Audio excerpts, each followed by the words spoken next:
Selamat pagi Bapak dosen, selamat pagi teman-teman, salam jumpa untuk kita semua. Di sini saya akan membawakan materi tentang sakramen tobat.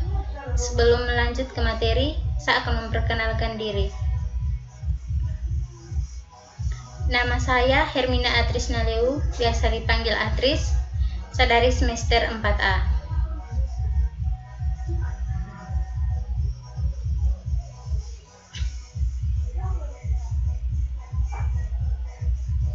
Sakramen tobat.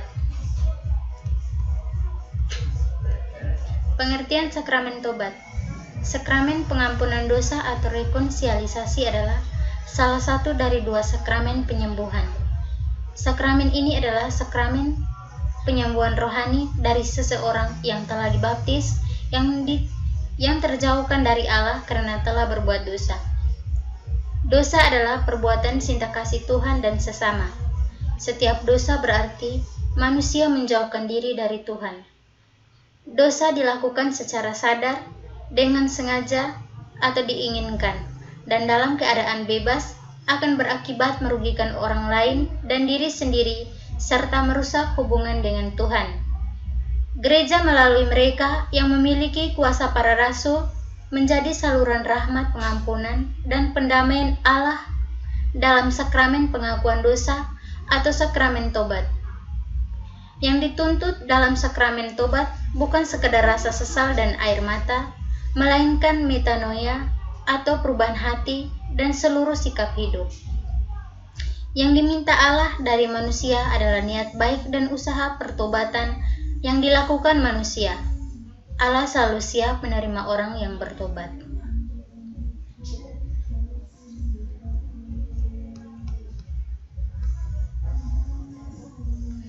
Langkah-langkah pertobatan seseorang. 1. Menyadari dan mengakui dosa. 2. Menyesali dosa. 3. Berniat untuk tidak berbuat dosa lagi. 4. Mohon ampun. 5. Mau menghidupi cara hidup yang baru.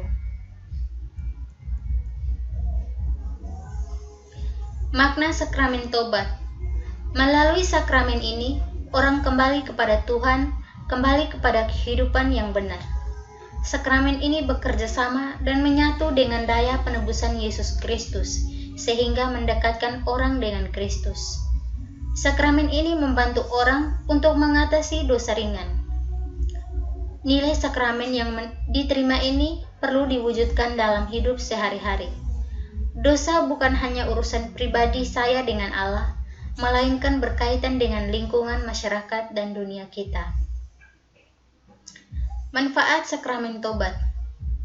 1. Pembebasan dari hukuman kekal atau siksa dosa abadi yang disebabkan oleh dosa berat. 2. Perdamaian atau rekonsiliasi dengan gereja dan Allah, di mana panitin memperoleh kembali rahmat yang sebelumnya hilang karena dosa. 3. Kedamaian dan ketenangan batin serta hiburan rohani. 4. Mengangkat kekuatan spiritual dalam perjuangan sebagai seorang Kristiani, atau salah satunya yaitu tambahan kekuatan untuk menolak godaan berbuat dosa. Sakramen tobat atau rekonsiliasi dipahami sebagai sakramen pengampunan atas dosa. Disebut demikian karena sakramen ini memiliki makna yang mendalam untuk membangun kembali sebuah relasi yang telah rusak. Di dalamnya, manusia sebagai pendosa menyesali kedosaan dengan bentuk pengakuan. Atas dasar gerak personal itu, manusia mendapat pengakuan. Maka, sakramen tobat memiliki buah-buah rohani yang kaya, yakni rekonsiliasi dengan Allah, gereja, dan dengan semua alam ciptaan.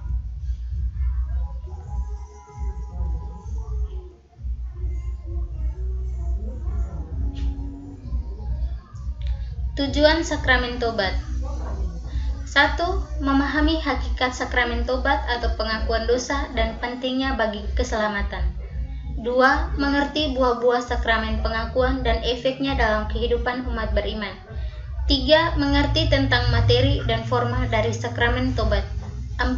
Mengerti bahwa sakramen tobat mempunyai dasar-dasar dari kitab suci dan didukung oleh tulisan para bapa gereja di abad-abad awal.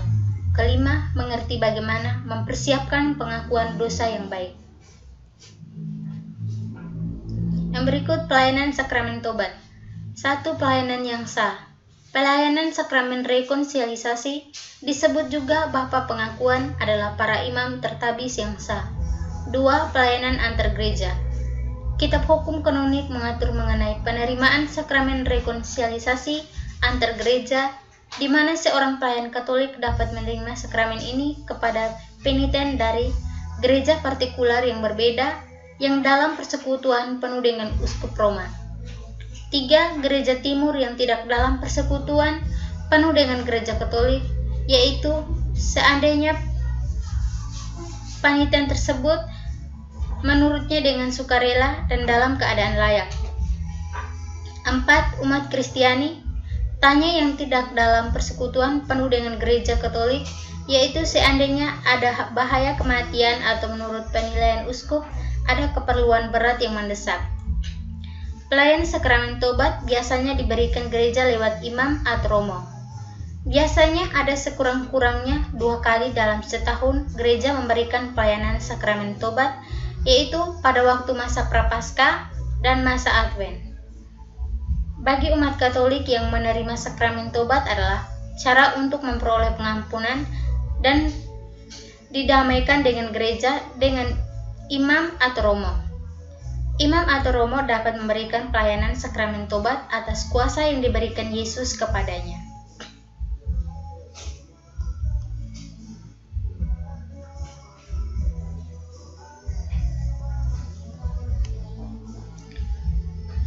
Materi dan forma sakramen tobat.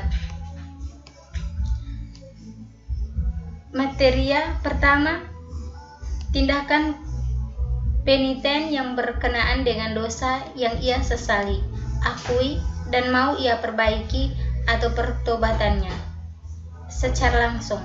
Kedua, dosanya itu sendiri yang mau dihancurkannya atau secara tidak langsung.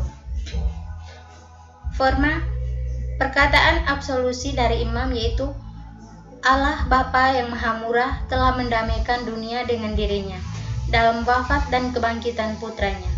Ia telah mencurahkan Roh Kudus demi pengampunan dosa, dan berkat pelayanan gereja, ia melimpahkan pengampunan dan damai kepada orang yang mau bertobat. Maka saya melepaskan saudara dari dosa-dosa saudara demi nama Bapa, Putra, dan Roh Kudus. Amin. Sekian penjelasan materi tentang sakramen tobat dari saya. Mungkin ada yang kurang, saya minta maaf. Sekian dan terima kasih.